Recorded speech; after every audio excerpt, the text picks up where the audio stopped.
क्या आपने कभी सुनी है ऐसी कहानी जहां जंगल के दिल में एक मोर और एक नन्ही सी जिंदगी के बीच ऐसा रिश्ता बनता है जो दिल को छू जाता है। एक कहानी जो प्यार, हिम्मत और ममता से भरी है, जहां हर पल दिल को थाम लेता है।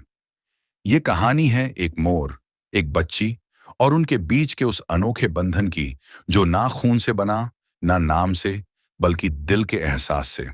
तो चलिए, इस जंगल के सफर में हमें साथ ले चलिए और देखें कैसे एक मोर बनी एक माँ और कैसे एक नन्ही सी जान ने बदल दी पूरे जंगल की दुनिया। तैयार हैं? तो शुरू करते हैं। जंगल की एक अनोखी कहानी। वो वक्त था जब जंगल के पेड़ आपस में झुककर चुपके चुपके बातें करते थे और हवा पत्तियों से टकराकर कोई पुरानी कहानी सुना जाती थी। थोड़ी दूर एक बूढ़ा पीपल का पेड़ था, जिसकी जड़ें जमीन को अपनी बाहों में समेटे थीं। वहीं से एक कच्ची पगडंडी जंगल के गहरे दिल तक जाती थी।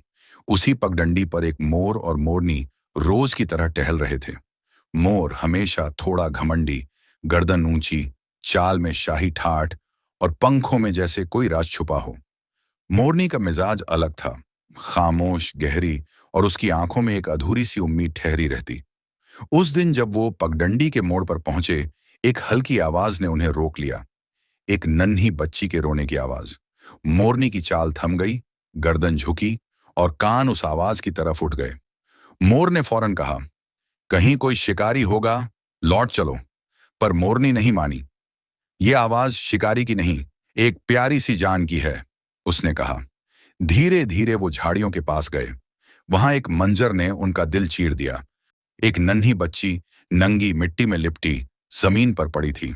उसका जिस्म कांप रहा था। आवाज हल्की थी, पर दिल को छेदने वाली। मोर पीछे हटने लगा, पर मोरनी की नजर ठहर गई। तभी उनकी आंखों के सामने से दो साएं भागते हुए गुजरे।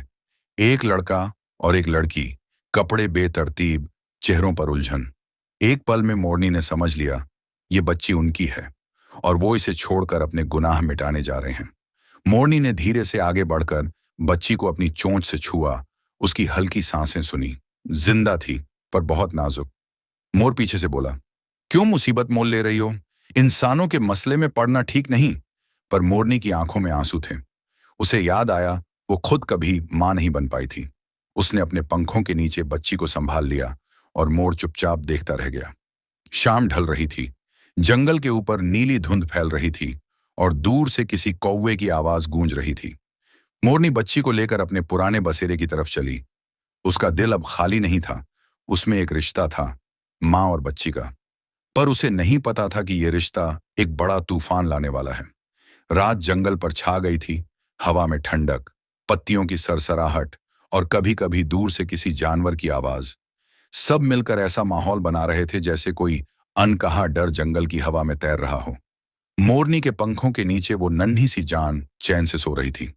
उसने मोर की तरफ देखा, जो थोड़ी दूर पर खड़ा था, अभी भी हैरानी और ना समझने की हालत में। देखो, ये बच्ची अब मेरी है, मोरनी ने धीमे लेकिन पक्के यकीन से कहा। उसकी आवाज में वो लहजा था जो एक माँ का होता है। मोर ने कुछ देर उसे देखा, फिर बोला, इंसान की औलाद को पालना आसान नहीं। उनकी जिंदगी हमारी तरह नहीं होती। उन्हें दूध, कपड़ा, नरमी चाहिए, और हमारी दुनिया तो सिर्फ पत्तों और कीड़ों की है। मोरनी ने उसकी बात सुनी, पर उसकी नजरों में बस एक मंजर था। वो प्यारी बच्ची, जिसने उसके अंदर माँ की पहचान जगा दी थी। वो उसे लेकर उस पुराने आम के पेड़ के नीचे पहुंची, जहां दोनों अक्सर रात बिताते थे। वहां एक घना झुरमुट था, जो ठंडी हवाओं से कुछ हद तक सुरक्षित था। मोर ने पत्तों को अपनी चोंच से इकट्ठा किया, सूखे तिनकों की परत बिछाई और उस पर मोरनी ने बच्ची को बड़े नरमी से लिटाया। बच्ची अभी भी कमजोर थी। उसका जिस्म ठंडा, सांसें उथली। मोरनी ने उसके चारों तरफ अपने पंख फैलाकर एक घेरा बनाया। मां की हिफाजत का पहला लम्हा। पर सवाल ये था, अब क्या? बच्ची को खाना चाहिए था। इंसानी बच्चे दूध के बगैर जिंदा नहीं रहते, और ये जंगल था, और वो एक मोरनी। पर जंगल के पूरब में एक बंदरों का झुंड रहता था, जो ऊंचे पेड़ों पर दिन रात बिताते थे। उस झुंड में एक बूढ़ी मादा बंदर थी, जिसकी हाल ही में औलाद मर गई थी। दूध अब भी उसके जिस्म में था, पर बच्चा नहीं। रात के वक्त वो अकेली थी।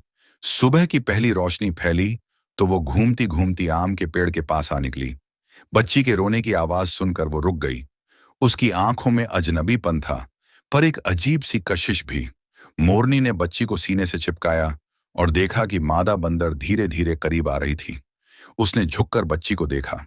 एक पल ऐसा था जैसे दो माएं एक दूसरे को समझ गईं, एक जिसकी औलाद छिन गई और दूसरी जो कभी मां न बन पाई।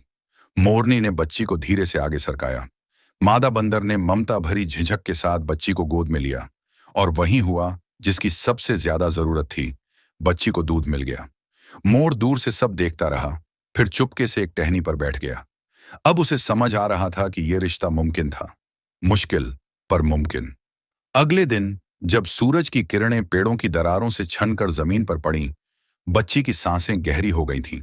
उसके गालों पर हल्की सी रंगत लौट आई थी। मोरनी ने उसका नाम चांदनी रख दिया, क्योंकि वो उसकी दुनिया की सबसे नाजुक, सबसे प्यारी चीज थी। पर इस सुकून के नीचे एक गहरा खतरा भी था। वो दो लोग जो भागे थे, कहीं वापस ना आ जाएं, या कोई और इंसान जंगल में आ निकले और चांदनी की कहानी उजागर हो जाए। अब मोरनी को सिर्फ मां नहीं, चौकीदार भी बनना था। एक मां जो न सिर्फ प्यार करती बल्कि लड़ती भी। पर उसे नहीं पता था कि जब उसने चांदनी को उठाया था, कोई उसे देख रहा था। वो कोई जानवर नहीं, एक इंसान था। एक पुराना लकड़हारा जो जंगल के कोने में पेड़ काटने आता था। उसने दूर से सब देख लिया था और अब उसके जहन में एक अजीब सी कहानी बन रही थी। एक मोरनी जो इंसानी बच्ची को उठाकर ले गई। दोस्तों, इस लकड़हारे को जहन में रखिए, ये कहानी में बड़ा किरदार बनने वाला है। अगली सुबह जंगल में कुछ अजीब था। हवा में बेचैनी, जैसे कोई अनदेखा डर पत्तियों में सरसराता हो। मोर एक ऊंचे पेड़ पर बैठा सब देख रहा था।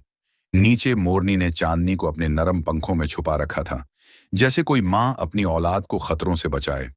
दोपहर के वक्त वो बूढ़ी मादा बंदर चुपचाप चली गई।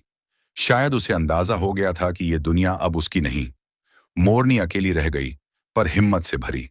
अचानक एक शाम मोरनी ने दूर किसी की आहट सुनी, इंसानी कदमों की आवाज। चांदनी की सांसें तेज हो गईं। शायद उसे कोई अनदेखी याद छू गई थी। मोरनी ने अपने पंख और फैलाए। जंगल के एक कोने से लकड़ियों की आवाज आई। फिर एक आदमी की सूरत, अधपके बाल, कंधे पर कुल्हाड़ी, आंखों में थकान। वो लकड़हारा था। मोरनी ने पेड़ की आड़ में छुपकर उसे देखा। लकड़हारा बच्ची की तरफ नहीं आया, वो तो टहनियां काटने में लगा था। पर दूर कोई और था। वो दो साए, वो लड़का और लड़की जो उस दिन जंगल से भागे थे। वो चांदनी और मोरनी की तलाश में लौट आए थे।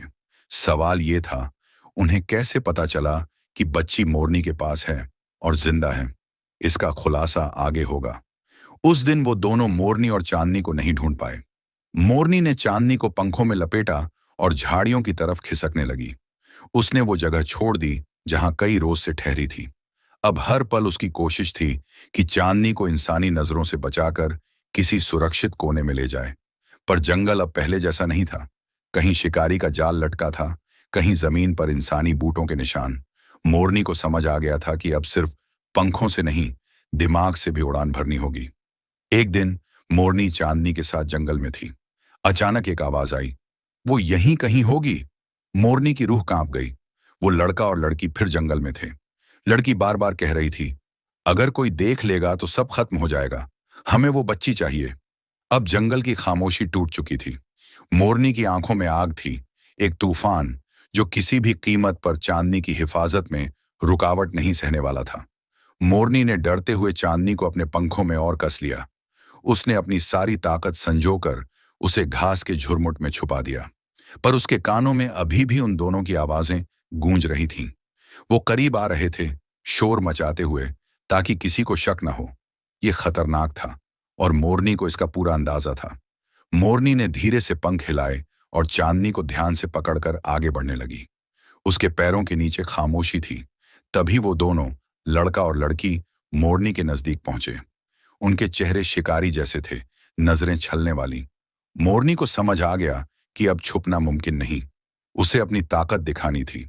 अचानक मोरनी ने अपने पंख पूरे फैला दिए, जैसे कोई शिकारी पक्षी दुश्मन पर झपटने को तैयार हो। उसकी आंखों में खामोशी थी, पर दिल में वो उथल पुथल जो किसी शेर की होती है। उसने रुख बदला और सीधा उन दोनों की तरफ दौड़ पड़ी। लड़का और लड़की हड़बड़ा गए। लड़की चिल्लाई, इसे छोड़ो! पर मोरनी ने और तेजी से हमला किया। लड़के ने हाथ में पकड़ी लकड़ी से मोरनी को डराने की कोशिश की, पर मोरनी ने पल भर में हवा में छलांग लगाकर लकड़ी छीन ली और फेंक दी। लड़की चीखी, हमारा बच्चा।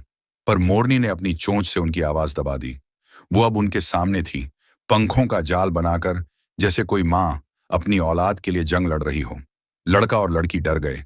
मोरनी ने एक और कदम बढ़ाया, अपनी चोंच से लड़की को धक्का दिया। लड़की गिरते हुए चिल्लाई, ये क्या कर रही हो?